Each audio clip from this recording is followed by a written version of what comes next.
The silence in the Galactic Council chamber felt heavy. Ambassador Keth Var of the Zephyrian Republic stood at the center of the massive circular room. His blue skin had turned pale with fear. Around him, hundreds of representatives from different alien species sat in their floating pods. Each one looked worried. Keth Var pressed a button on his control panel. A holographic display appeared above the chamber. It showed a star map of the Outer Rim territories. Red dots marked the locations where entire worlds had gone dark. Honored council members, Keth Var began, his voice shaking. In the past 30 solar cycles, we have lost contact with 47 worlds. The pattern is always the same. First, our long-range sensors detect massive structures entering the system. Then all communication stops. The hologram changed to show blurry images from the last transmission from Zephyr Prime. Enormous dark ships, each one the size of a small moon, moved through space like metal predators. They surrounded the planet with mechanical precision. These are the harvesters, Keth Var continued. Our scientists believe they are an ancient machine intelligence. They consume everything. Planets, populations, entire solar systems. Nothing remains but empty space and cosmic dust. A representative from the Centauri Collective raised a tentacle. What about the defense fleet? Surely our combined forces can stop these machines. Keth Var's shoulders dropped. Admiral Thane Kor led a fleet of 200 ships to intercept the harvesters at the Kepler system. We received one final transmission before they were destroyed. He activated another recording. The image showed a proud military officer, his face covered in the ritual scars of a career soldier. Behind him, explosions lit up the bridge of his command ship.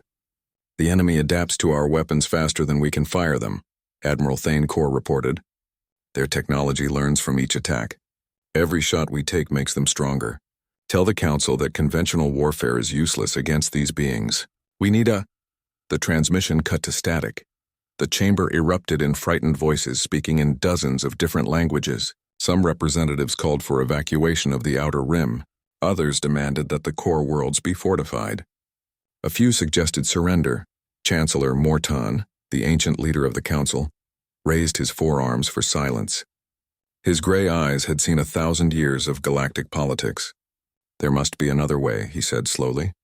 Some species or technology we have not considered. There is one option, said a quiet voice from the back of the chamber. All eyes turned to see Counselor Yikshan of the Terran Advisory Board. The small, red-skinned alien rarely spoke during council sessions. Earth and its human population had been quarantined 40 years ago. The Terran Advisory Board existed only to monitor the dangerous species that called the third planet of the Sol system home. Speak, Chancellor Morton commanded. Yikshan activated his own holographic display. It showed a blue and green world orbiting a yellow star. The humans, he said simply. A wave of shock ran through the chamber. Several representatives made sounds of disgust or fear. The Arcturian delegate stood up so fast his pod nearly tipped over. Absolutely not. Those Deathworlders are barely controlled savages. They turn everything into a weapon. Exactly, Yikshan replied calmly. We have quarantined humanity because they solve every problem with violence. Their entire civilization developed through constant warfare. They are unpredictable, aggressive, and completely willing to sacrifice themselves for others. These are exactly the traits we need against an enemy that adapts to conventional thinking. Chancellor Morton stroked his long beard thoughtfully.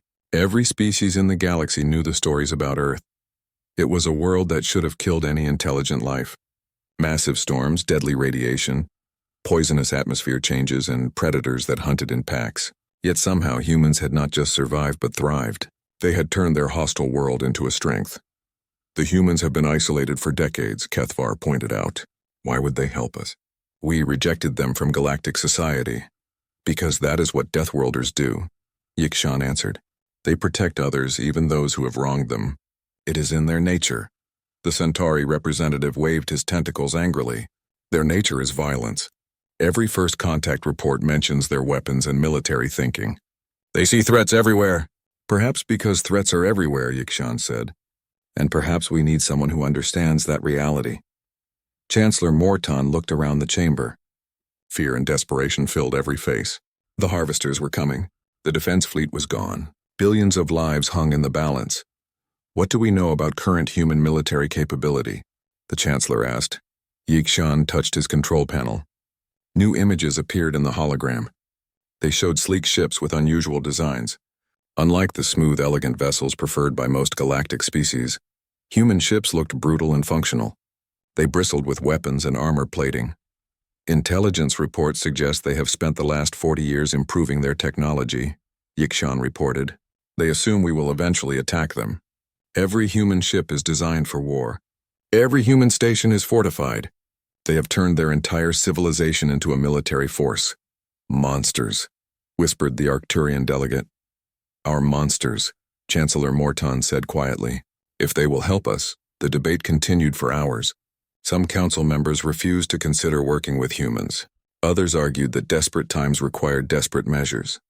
Finally, a vote was called. The result was close but clear. The Galactic Council would ask humanity for help.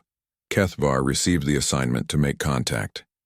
As he prepared for the journey to the Sol system, he wondered what kind of beings they were asking to save them.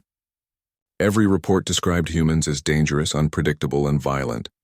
Their homeworld was a nightmare of extreme weather, dangerous animals, and toxic environments.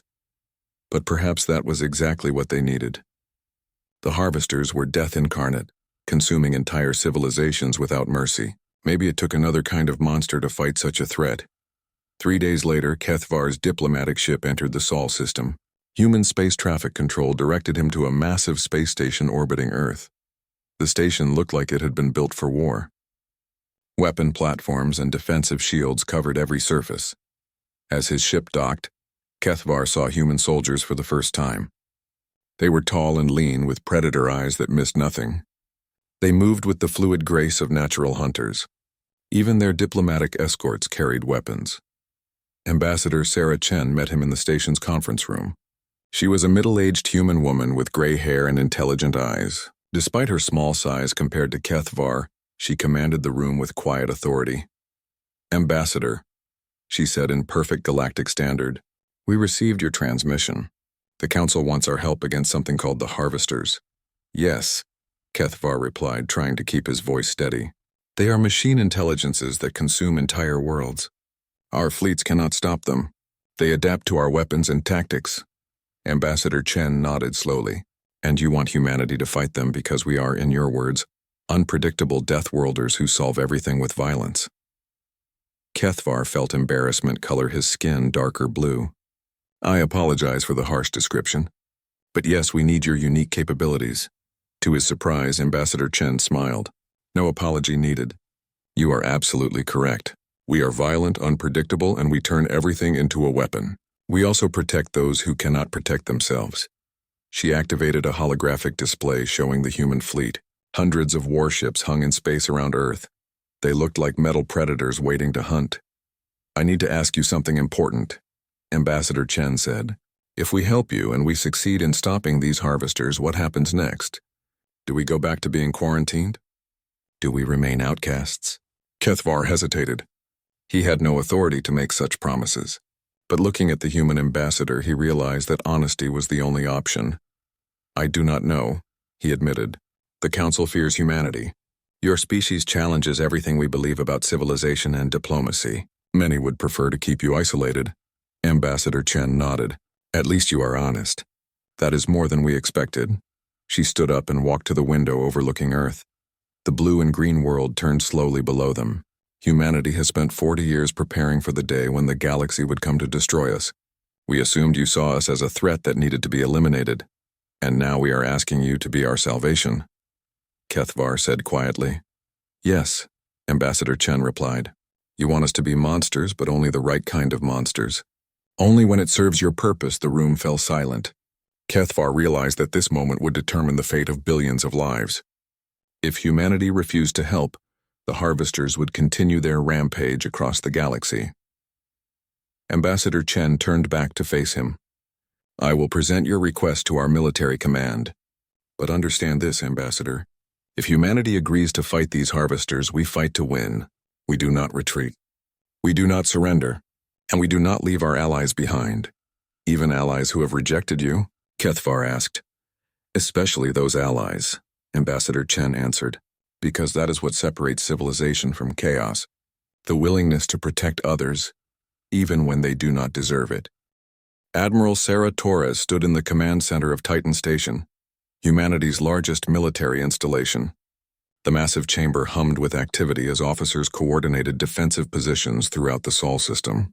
Holographic displays showed the locations of every human ship, weapon platform, and early warning sensor. Torres was a career soldier who had risen through the ranks during humanity's isolation. She was tall and lean, with short gray hair and scars on her hands from years of military service. Her reputation for tactical brilliance was matched only by her absolute dedication to protecting human lives. "Admiral," called Lieutenant Morrison from his sensor station, "Ambassador Chen is requesting an immediate meeting. She has a Zephyrian diplomat with her." Torres nodded without taking her eyes off the tactical displays. "Conference Room Alpha. Have Commander Park and Colonel Williams join us." 20 minutes later, Torres sat across from Ambassador HFY in a room designed for military briefings. The walls displayed star charts and weapon specifications. Everything about the space spoke of humanity's preparations for war. HFY looked nervous as he activated his portable holographic projector. Images of the harvester ships appeared above the table. Torres studied them with professional interest, noting their size and apparent construction. "Tell me about their tactics," Torres said without preamble. HFY seemed surprised by the direct question. "They approach star systems in formation, usually 3 to 5 ships. They establish orbital positions around inhabited worlds and begin the harvesting process." "What exactly is harvesting?" Commander Park asked. She was Torres's intelligence specialist, known for asking the questions others missed. "They deploy smaller machines to the surface," HFY explained. "These devices consume everything: plants, animals, people, buildings, even the soil itself. The organic matter is converted into energy. The minerals are used to build more machines." Colonel Williams leaned forward. He commanded humanity's marine forces and had spent decades planning for ground combat scenarios. "What about resistance? Do planetary defense forces slow them down?" HFY's skin darkened with embarrassment. "Our standard defensive tactics proved useless. The harvesters analyze our weapons and develop countermeasures within minutes. Energy shields that block our lasers, armor that absorbs our plasma bolts, jamming systems that disrupt our communications." Torres made notes on her tablet. "How fast do they adapt?" Admiral Thane Kor reported that his fleet's second volley was only 30% effective. By the fourth attack, their weapons had no impact at all. The human officers exchanged glances. They had spent 40 years preparing for exactly this kind of enemy. Every war game and training exercise had assumed they would face superior technology that could adapt to their tactics. "What about their weaknesses?" Commander Park asked. HFY hesitated. "We have not identified any. Their ships appear to be completely automated. No life signs, no apparent command structure that we recognize. They simply arrive, harvest, and move on." "Everything has weaknesses," Torres said firmly. "Sometimes you just need to hit them hard enough to find them." Ambassador Chen spoke for the first time since the briefing began. "The Council is requesting immediate military assistance. They are prepared to provide star charts and intelligence data." "In exchange for what?" Torres asked. "Your help in stopping the harvesters?" Torres stood up and walked to the wall display showing the current positions of the human fleet. 200 ships hung in space around Earth and the outer colonies. Each one had been built for war against an enemy that might someday come calling. 40 years ago, the Galactic Council decided that humanity was too dangerous to be part of civilized society, Torres said without turning around. "They established a quarantine zone and told us to stay away from the rest of the galaxy." "Admiral," HFY began, but Torres raised a hand for silence. "We accepted that decision," Torres continued. "We built our defenses. We prepared for the day when someone would decide that quarantine was not enough. We assumed that eventually the galaxy would come to destroy us." She turned back to face the Zephyrian ambassador. "Now you are asking us to risk human lives to save the same species that rejected us. Why should we care if the galaxy burns?" The question hung in the air like a challenge. HFY realized that this moment would determine whether humanity would help or watch from safety as the harvesters consumed civilization. "Because it is the right thing to do," he said, quietly. Torres studied him for a long moment. "That is what Ambassador Chen said you would say. That humans protect others even when those others do not deserve it. Do you disagree?" HFY asked. "No," Torres replied. That is exactly why we will help you. She returned to the table and activated the room's main display. It showed detailed schematics of human ships and weapon systems. This is what we have been building for 40 years. Every ship designed for maximum firepower and survivability. Every weapon system tested against adaptive enemy technology. The images showed vessels that looked more like flying fortresses than exploration ships. Heavy armor plating covered hulls bristling with weapon ports. Unlike the elegant curves of galactic ships, human vessels were all angles and armor. Our tactical doctrine assumes we will face a superior enemy, Torres explained. We expect to be outnumbered and outgunned. We plan for enemies that adapt to our strategies. Commander Park pulled up additional files. We have spent decades developing what we call chaos tactics, unpredictable attack patterns that cannot be easily analyzed or countered. For example, Kethvar asked. Colonel Williams smiled grimly. Ramming attacks, using ships as kinetic weapons, suicide runs, close-range combat where our ships literally board enemy vessels, tactics that no sane military force would attempt. Because sanity is predictable, Torres added, and predictable tactics can be countered. Kethvar felt a chill run down his spine. These humans spoke of suicide attacks and ramming maneuvers as standard tactics. No wonder the galaxy feared them. What do you need from us? He asked. Everything, Torres replied. Star charts showing harvester movements, detailed scans of their ships and weapons, tactical data from every engagement, and coordinates for their next likely target. Ambassador Chen leaned forward. Admiral, are you authorizing military intervention? Torres looked around the room at her officers. Each one nodded in agreement. I am recommending immediate deployment of the First Fleet. 50 ships under my direct command. Only 50? Kethvar asked, thinking of the massive harvester vessels. It is not about numbers, Torres explained. It is about hitting them with something they have never seen before. Something their adaptive systems are not prepared for. She activated another display showing the human fleet's current positions. We have been preparing for this war our entire careers. The enemy may be different than we expected, but the principles remain the same. Hit hard, hit fast, and never fight fair. Commander Park pulled up intelligence reports. We will need to establish a forward operating base. Somewhere close to harvester activity but defensible. The Kepler system, Kethvar suggested. It was the site of Admiral Thane Kor's last battle. The harvesters moved on after consuming the planets, but it is still on their expansion route. Torres nodded. Perfect. We can study the battlefield and prepare for their return. Colonel Williams was already making notes.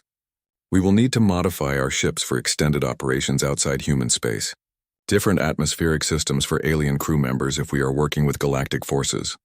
Negative, Torres said firmly. This is a human operation. We work alone. Admiral, Ambassador Chen protested. Surely cooperation with galactic forces would be beneficial. Cooperation requires trust and coordination, Torres replied. Our tactics depend on split-second timing and absolute discipline. We cannot risk miscommunication or hesitation in combat. Kethvar realized he was seeing humanity's true nature. They were not just willing to fight impossible odds. They preferred it.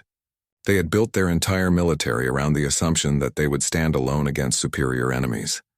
When can you deploy? He asked. Torres checked her chronometer. The First Fleet can be ready to depart in 18 hours. We will need your ship to guide us to the Kepler system. Of course, Kethvar agreed quickly.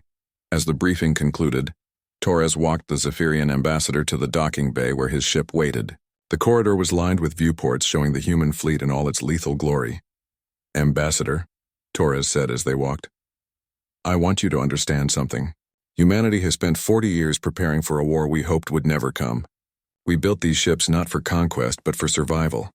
She stopped at one of the viewports and pointed to a massive battleship floating in the distance. The UES Defiance, my flagship. She carries enough firepower to crack a moon. Her armor can withstand direct nuclear strikes. Her crew has trained for 20 years to fight enemies like your harvesters. Impressive, Kethvar said, though he wondered if even such a vessel could stand against the machine intelligence that had destroyed the galactic fleet. The impressive part is not the ship, Torres continued. It is the crew. Every human on that vessel has volunteered to die for people they have never met. They will fight to their last breath to protect worlds they have never seen. Why? Kethvar asked. Why risk so much for strangers? Torres turned to face him. Because that is what the Kepler system looked like, a graveyard of worlds, where 3 planets had once orbited their star. Only scattered debris remained. The harvesters had consumed everything, leaving behind clouds of metal dust and empty space. Admiral Torres stood on the bridge of the UES Defiance as her fleet dropped out of hyperspace. 50 human warships materialized in formation, their sensors immediately beginning deep scans of the system. The silence that greeted them felt like death itself. "Report," Torres ordered. Commander Park consulted her sensor displays. No remaining planetary bodies larger than asteroids. Significant metallic debris throughout the system. No active energy signatures. Lieutenant Morrison added his findings. "Admiral, I am detecting wreckage from the Galactic fleet. Hundreds of ship fragments scattered across multiple orbital paths." Torres nodded grimly. Admiral Thane Kor's fleet had died here, outgunned and outmatched by an enemy that learned from every attack. She walked to the main display showing the debris field where 3 worlds had existed just weeks ago. "How long did it take them?" she asked Ambassador Kethvar, who stood nearby looking devastated by the sight of the system's destruction. "Our estimates suggest 6 solar cycles for complete planetary consumption," he replied quietly. 3 inhabited worlds, 15 billion people. The bridge fell silent. Every human officer understood what they were seeing. This was not war in any traditional sense. It was extermination on a scale that challenged comprehension. "Admiral," called Ensign Davis from the communication station, "I am receiving a distress signal. Long-range encrypted galactic frequency." Torres felt her pulse quicken. "Source?" "The Rigel system, approximately 4 light-years from our current position. The signal is fragmented, but I can make out references to harvester ships and a request for immediate assistance." Commander Park pulled up star charts. Rigel has 2 inhabited worlds, combined population of 8 billion. It is a major trade hub for the Outer Rim territories. Torres studied the tactical display. 4 light-years meant a 2-day journey at maximum hyperspace velocity. If the harvesters followed their established pattern, Rigel's worlds had maybe a week before complete consumption. "Set course for the Rigel system," Torres ordered. "Maximum speed." As the human fleet prepared to jump to hyperspace, Kethvar approached the Admiral. "Should we not request reinforcements from the Council? 50 ships may not be enough." 50 ships is what we have," Torres replied. 50 ships is what we use." The journey to Rigel took 36 hours. When the human fleet dropped out of hyperspace at the edge of the system, they found the nightmare Admiral Torres had expected. 5 harvester vessels hung in space around Rigel Prime, each one massive beyond easy description. They looked like geometric mountains of black metal, their surfaces covered in geometric patterns that hurt to look at directly. Smaller machines swarmed between the motherships and the planet below like mechanical insects. "My God," whispered Lieutenant Morrison. Torres studied the enemy formation with professional interest. The harvester ships maintained precise positions, their smaller craft following predictable patrol routes. Everything about their deployment suggested machine intelligence operating according to programmed parameters. "Analysis," she ordered. Commander Park's fingers flew over her console. 5 primary vessels, estimated mass between 50 and 80 million tons each. Hundreds of smaller craft, probably harvesting drones. The planet's surface shows significant atmospheric disruption. "What about the second world?" Torres asked. "Rigel 2 appears untouched. The harvesters are focusing on the primary planet first." Torres nodded. The pattern matched intelligence reports from previous attacks. The machines consumed worlds one at a time, stripping them completely before moving to the next target. "Admiral," Ensign Davis reported, "I am receiving transmissions from the planet's surface. Multiple distress calls in Galactic Standard. Put it through."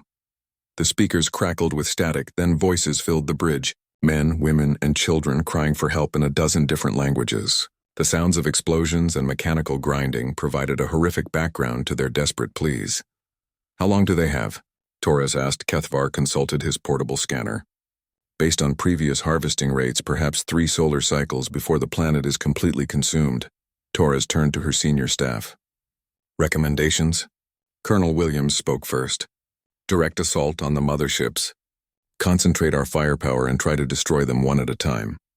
"The Galactic Fleet tried that approach," Commander Park pointed out. "The harvesters adapted their defenses and destroyed the attackers. Then we do not give them time to adapt, Torres replied. We hit them fast and hard with everything we have. She activated the ship's communication system. All vessels, this is Admiral Torres. We are going to engage the enemy using pattern Delta 7, close-range assault with maximum aggression. Lieutenant Morrison looked concerned.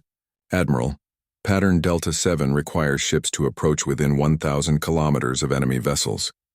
That puts us well within their weapons range. That is the point, Torres replied. We get close enough that their adaptive systems cannot track our movements effectively. The human fleet spread into attack formation. Unlike the elegant battle lines preferred by galactic navies, the human ships moved in seemingly random patterns. They accelerated and decelerated unpredictably, changing course without apparent logic. Chaos tactics, Commander Park explained to Kethvar. Each ship follows independent movement algorithms designed to prevent enemy sensors from predicting our actions. The Harvester ships detected the approaching human fleet and began to respond. Weapon ports opened along their hulls like mechanical eyes. Energy signatures spiked as defensive systems came online. Enemy vessels are powering weapons, Lieutenant Morrison reported. All ships, commence attack run, Torres ordered.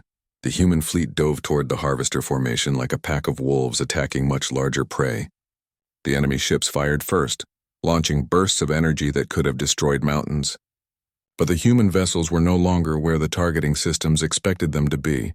Evasive maneuvers working, Commander Park reported. Enemy fire efficiency below 20%. The first human ships reached weapons range and opened fire. Unlike the precise energy beams favored by galactic fleets, human weapons seemed designed for maximum destruction. Kinetic projectiles, explosive missiles, and particle beams lashed out at the Harvester vessels. Damage assessment? Torres demanded. Minimal impact on enemy armor, Morrison replied. But their adaptive systems are having difficulty tracking our weapon signatures. Torres watched the tactical display as her ships swarmed around the massive Harvester vessels. The enemy was trying to adjust their defenses, but the chaotic nature of the human attack made effective countermeasures difficult. Admiral, Commander Park called out, the UES Wolverine is making a ramming run on the nearest Harvester ship. Torres looked at the tactical display to see Captain Rodriguez's destroyer diving directly toward one of the massive enemy vessels. The Wolverine was one of the smallest ships in the fleet, barely 200 meters long. The Harvester it was attacking was over 5 kilometers in length. Rodriguez, abort your attack run, Torres ordered over the communication channel. Negative, Admiral, came the reply. My engines are damaged. I cannot maneuver effectively, but I can still ram the bastard. Torres watched helplessly as the Wolverine accelerated to maximum speed. The little destroyer struck the Harvester ship at a vulnerable junction between two hull sections. The explosion that followed was visible from across the system. Wolverine is gone, Morrison reported quietly, but the ramming attack had achieved something no conventional weapon had managed. The Harvester ship was listing, atmosphere venting from multiple hull breaches. For the first time, the enemy had taken real damage. All ships, Torres transmitted, concentrate fire on the damaged vessel. Hit it while its adaptive systems are offline. The human fleet focused their attack on the wounded Harvester. Missiles and energy beams hammered the massive ship from every angle. Secondary explosions began to cascade through its structure. Enemy vessel is losing power, Commander Park reported excitedly. Multiple system failures detected. The Harvester ship began to break apart, its geometric hull sections separating like a massive puzzle coming apart. The smaller drone craft that had been operating around it suddenly stopped functioning and began drifting in space. One down, Torres said grimly. 4 to go, but the victory had come at a cost. 3 more human ships had been destroyed in the assault, and several others showed significant damage. The remaining Harvester vessels were already adapting to human tactics, their movements becoming more unpredictable. Admiral, Ensign Davis called out, I am receiving a transmission from the planet's surface. A galactic defense coordinator is requesting immediate evacuation assistance. Torres looked at the tactical display. The human fleet was engaged in a running battle with 4 massive enemy ships. They had neither the time nor the resources for an evacuation mission. Commander Park, how many people are we talking about? Preliminary scans suggest approximately 2 million survivors scattered across a civilization means. Colonel Williams stood in the back of a human assault shuttle as it dropped through Rigel Prime's atmosphere. Around him, 20 Marines checked their weapons and equipment. Through the shuttle's windows, he could see the planet's surface rushing up to meet them. The cities below looked like war zones. Massive craters marked where harvester drones had begun their consumption process. Buildings stood empty and dark, their populations fled or worse. In the distance, columns of smoke rose from impact sites where the mechanical invaders continued their relentless work. 2 minutes to landing, the pilot announced over the intercom. Williams activated his communicator. Admiral Torres, this is Ground Team Alpha. We are approaching the primary evacuation site. Copy that, Colonel, came Torres's voice through the static. Be advised, we are detecting heavy drone activity in your area. Watch yourselves down there. Williams nodded to his Marines. They were all volunteers, men and women who had trained for ground combat against unknown alien threats. None of them had expected to be fighting machines that consumed entire worlds. The shuttle touched down in what had once been a public square in Rigel Prime's capital city. As the Marines disembarked, Williams got his first close look at the enemy's handiwork. The harvester drones looked like mechanical spiders the size of tanks. Their multiple legs ended in tools designed for cutting, grinding, and consuming. They moved with disturbing efficiency, reducing buildings to their component materials with systematic precision. Ugly bastards, muttered Sergeant Chen, one of Williams' most experienced non-commissioned officers. A group of Rigelian civilians huddled in the ruins of what had been a shopping complex. They were tall, thin beings with pale blue skin and large eyes. When they saw the human Marines, they rushed forward with desperate hope. Please, one of them said in broken Galactic standard, help us. The machines, they take everything. Our children. Williams activated his universal translator. We are here to get you out. How many survivors in this area? Maybe 300 in the underground shelters, the Rigelian replied. But the machines, they dig. They find us soon. Williams looked around the devastated square. His Marines had taken defensive positions, but they were vastly outnumbered by the harvester drones. In the distance, he could see more of the mechanical creatures approaching. Sergeant Chen, establish a perimeter. Martinez, get on the comm and tell the Admiral we need immediate extraction for 300 civilians. The Marines moved with practiced efficiency, setting up defensive positions behind rubble and destroyed vehicles. Their weapons were designed for fighting in hostile environments against unknown enemies. Today they would find out if human engineering was enough. The first harvester drone that approached the square was met by concentrated fire from 6 different positions. Human kinetic weapons and plasma rifles hammered the mechanical creature from multiple angles. Sparks flew from its armored shell, but it continued advancing. Target the joints, Williams ordered. Look for weak points in the armor. The Marines adjusted their aim, focusing on the connection points between the drone's legs and body. After 30 seconds of sustained fire, the creature stumbled and crashed to the ground, its mechanical systems sparking and failing. They can be killed, Sergeant Chen reported with satisfaction. But more drones were approaching. Williams counted at least 20 mechanical creatures converging on their position. His 20 Marines would have to hold them off long enough for evacuation shuttles to arrive. Chen, take half the squad and start moving civilians to the extraction point. I will hold the line here. The sergeant nodded and began organizing the evacuation. Rigelian families emerged from their hiding places, carrying what few possessions they could manage. Many of the children clung to their parents, too frightened to make a sound. Williams watched them go and felt the familiar weight of responsibility that came with protecting others. These people were not human. Their species had been part of the group that quarantined humanity 40 years ago. But they were innocents caught in a war they never asked for. That was enough. The harvester drones reached the square just as the first evacuation shuttle arrived. Williams and his remaining Marines opened fire from concealed positions, trying to buy time for the civilians to board the aircraft. The enemy machines adapted quickly to human tactics. After the first few were destroyed, the others began using different approach routes and targeting the positions where muzzle flashes had revealed Marine locations. Williams to Torres, he said into his communicator between bursts of gunfire. Ground team is engaged with heavy drone activity. We need immediate support. Copy that, Colonel, the Admiral replied. The UES Ranger is moving to provide orbital bombardment. Mark your targets with laser designators. Williams smiled grimly. Orbital bombardment was exactly the kind of excessive response that had made the galaxy fear human military doctrine. Instead of precision strikes, human ships would drop enough ordnance to level city blocks. All Marines, mark enemy concentrations for orbital strike, he ordered. Red laser beams appeared throughout the square as the Marines targeted the largest groups of harvester drones. Above them, the Ranger adjusted its position and prepared to fire. The first orbital bombardment struck like the hammer of an angry god. Kinetic projectiles traveling at significant fractions of light speed turned 3 city blocks into smoking craters. The harvester drones caught in the impact zone simply disappeared, vaporized by the tremendous energies involved. Direct hit, Williams reported. Enemy drone concentration reduced by approximately 60%. But the victory came with a price.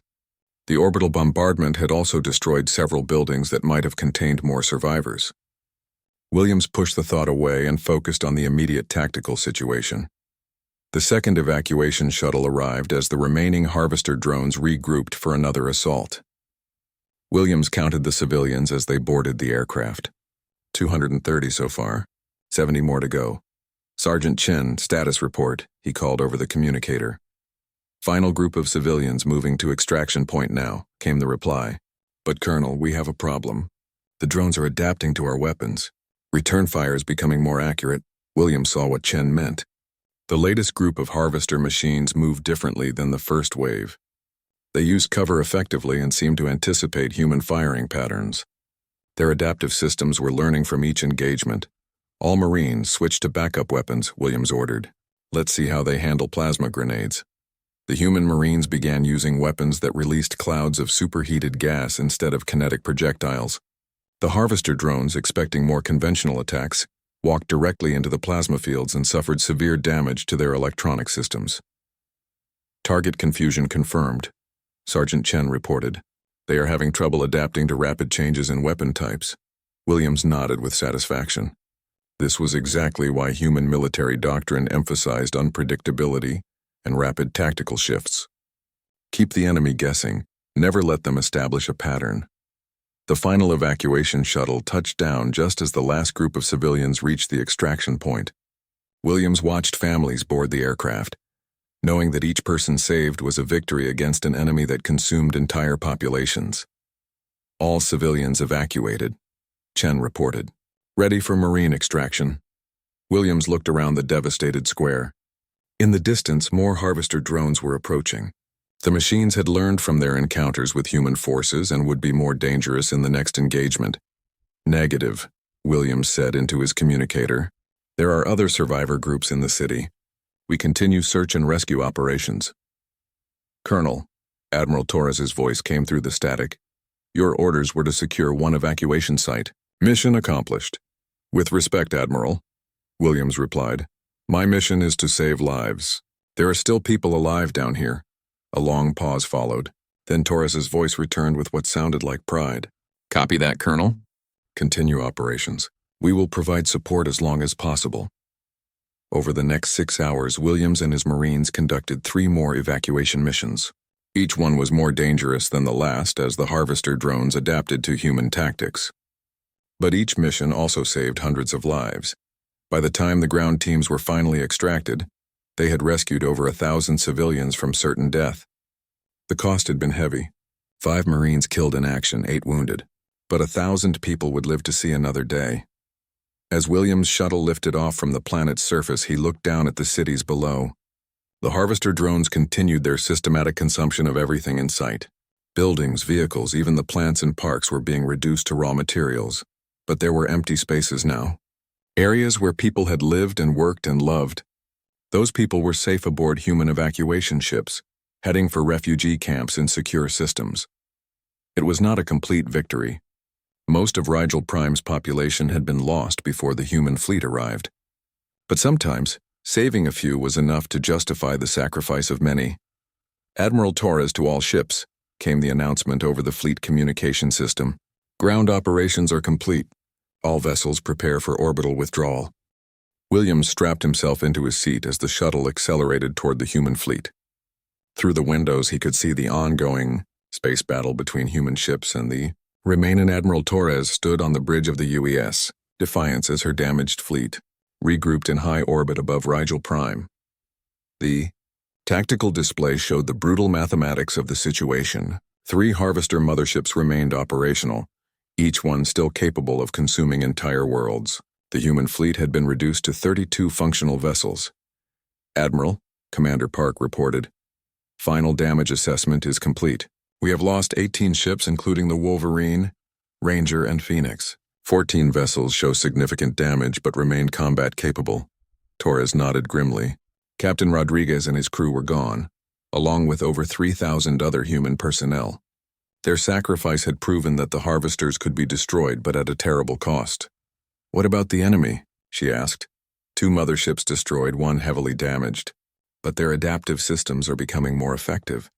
Our last attack run achieved only 12% weapons effectiveness. Lieutenant Morrison added his analysis. "Admiral, the Harvesters are learning to counter our chaos tactics. Their targeting computers can now predict our evasive maneuvers with 70% accuracy." Torres studied the enemy formation. The 3 remaining motherships had repositioned themselves in a defensive pattern that eliminated most approach vectors. They had learned from the human attacks and adapted their strategies accordingly. Dr. Kim, the fleet's chief science officer, approached with a data tablet in her hands. She was a civilian researcher who had been assigned to study alien technology, but the crisis had pressed her into military service. "Admiral, I have been analyzing the wreckage from the destroyed Harvester ships," she said. "I believe I have found something important." Torres looked at the data on Kim's tablet. It showed energy patterns and communication frequencies captured from the enemy vessels during their destruction. "Explain," Torres ordered. "The Harvesters appear to be controlled by a central intelligence," Kim began. "Each mothership contains processing nodes that connect to a larger network. When we destroyed the first 2 ships, the remaining vessels gained access to all tactical data from the encounters." Commander Park leaned forward. "That explains why they are adapting so quickly to our tactics." "Yes," Kim continued, "but it also reveals a weakness. The central intelligence relies on predictable logical analysis. It assumes that all enemies will behave according to rational tactical doctrine." Torres felt a spark of hope. "And humans do not behave rationally." "Exactly," Kim said excitedly. "The Harvester network cannot process tactical decisions that make no logical sense. It tries to find patterns in our chaos tactics, but pure randomness breaks its prediction algorithms." Lieutenant Morrison looked confused. "But Admiral, we are already using chaos tactics. How can we be more unpredictable than we already are?" Torres studied the tactical display, her mind racing through possibilities. The answer came to her with the sudden clarity that marked breakthrough moments in military history. "Prometheus Protocol," she said quietly. The bridge fell silent. Every officer understood what the Prometheus Protocol meant. It was humanity's ultimate tactical doctrine, reserved for situations where conventional victory was impossible. "Admiral," Commander Park said carefully, "the Prometheus Protocol requires complete commitment from all vessels. There is no fallback position."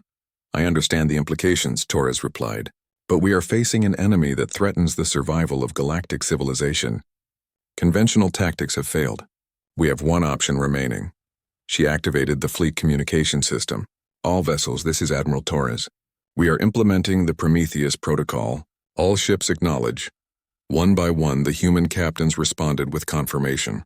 Each one understood that they were volunteering for a mission that would likely end in their deaths. Ambassador Keth Var, who had been observing from the back of the bridge, stepped forward. "Admiral, what is the Prometheus Protocol?" Torres turned to face him. "Something that only humans would be insane enough to attempt. We are going to turn our entire fleet into kinetic weapons." She activated the main display to show the tactical plan. It was breathtaking in its simplicity and terrifying in its implications. "Every ship in the fleet will accelerate to maximum velocity and ram the Harvester motherships simultaneously," Torres explained. "The coordinated impact will deliver more kinetic energy than any conventional weapon system." Kethvar's skin turned pale blue with shock. "You are planning to sacrifice your entire fleet?" "We are planning to win," Torres corrected. "The Harvesters cannot adapt to tactics that make no logical sense. A coordinated suicide attack violates every principle of rational military doctrine." Dr. Kim pulled up her analysis on the main display. "The Central Intelligence will try to predict our attack patterns based on previous encounters. But there is no logical pattern to ramming attacks using capital ships. The system will experience cascade failures trying to process the data. Commander Park was already working on targeting solutions. Admiral, if we coordinate the attacks properly, we can overwhelm their point defense systems. They cannot stop 32 ships attacking from different vectors simultaneously. Torres nodded. Colonel Williams, status of our ground teams? All evacuation operations complete, Williams reported. Over 1,000 civilians safely aboard refugee ships and heading for the Outer Rim territories. Then we have accomplished our primary mission, Torres said. Now we finish the job. She opened a channel to the entire fleet. All vessels prepare for final attack run. Target assignments will be transmitted momentarily. Each ship will select their own approach vector and timing. The goal is maximum unpredictability. As the human ships began their final preparations, Torres walked to the forward viewports. Below them, Rigel Prime continued to burn as harvester drones consumed what remained of the planet's civilization. Admiral, Kethvar said quietly, there must be another way. Your species has already sacrificed so much? Not enough, Torres replied. Not until the threat is eliminated. She turned back to her bridge crew. Commander Park, transmit our tactical data to the refugee ships. If we fail, someone needs to know how to fight these things. Already done, Admiral, Park responded. Full tactical analysis and combat reports are being broadcast on all galactic frequencies. The human fleet spread into attack formation one final time. Unlike their previous engagements, there were no evasive maneuvers or complex tactics. Each ship simply pointed directly at a harvester mothership and accelerated to maximum velocity. Enemy vessels are powering weapons, Morrison reported. They are trying to target our approach vectors. Let them try, Torres said. 32 ships attacking from 32 different angles. They cannot stop us all. The harvester moth ships opened fire with every weapon system they possessed. Energy beams and kinetic projectiles filled space around the approaching human vessels. But the coordination required to stop a coordinated ramming attack exceeded even their adaptive capabilities. The first human ship to reach its target was the UES Courage, a heavy cruiser commanded by Captain Walsh. The ship struck the damaged harvester vessel at nearly 20% of light speed. The explosion that followed could be seen from neighboring star systems. Direct hit, Commander Park reported unnecessarily. The third harvester mothership was simply gone, vaporized by the tremendous energies released in the collision. More human ships reached their targets. The UES Determination, the UES Sacrifice, the UES Honor. Each impact delivered kinetic energy equivalent to multiple nuclear weapons. The remaining harvester vessels began to break apart under the devastating assault. Admiral, Morrison called out. The enemy ships are transmitting some kind of distress signal. Torres listened to the alien communication that filled the bridge speakers. It was not words or music, but mathematical equations and data streams. The sound of a machine intelligence realizing that it had encountered something beyond its understanding. They are trying to comprehend our tactics, Dr. Kim explained. The Central Intelligence cannot process why we would sacrifice our ships for others. Self-sacrifice for non-genetic groups violates their programmed logic. The final impacts came seconds apart. The UES Defiance struck the last harvester mothership with the combined velocity of her engines and gravity assistance from Rigel's star. Admiral Torres felt the ship shudder and break apart around her as they penetrated the enemy vessel's hull. The explosion that followed marked the end of the harvester threat to Rigel Prime, where 5 massive motherships had once hung in space. Only expanding clouds of debris remained. Ambassador Kethvar found himself alone on the bridge of his diplomatic vessel, the only survivor of the human fleet. Around him, the wreckage of 32 human warships drifted in space alongside the remains of their enemies. This is Ambassador Kethvar to any receiving stations. He transmitted on all galactic frequencies. The harvester fleet has been destroyed. The human fleet has sacrificed itself to eliminate the threat. The response came within hours as rescue ships arrived from across the sector. The galaxy had heard about the battle at Rigel Prime, and everyone wanted to see the aftermath for themselves.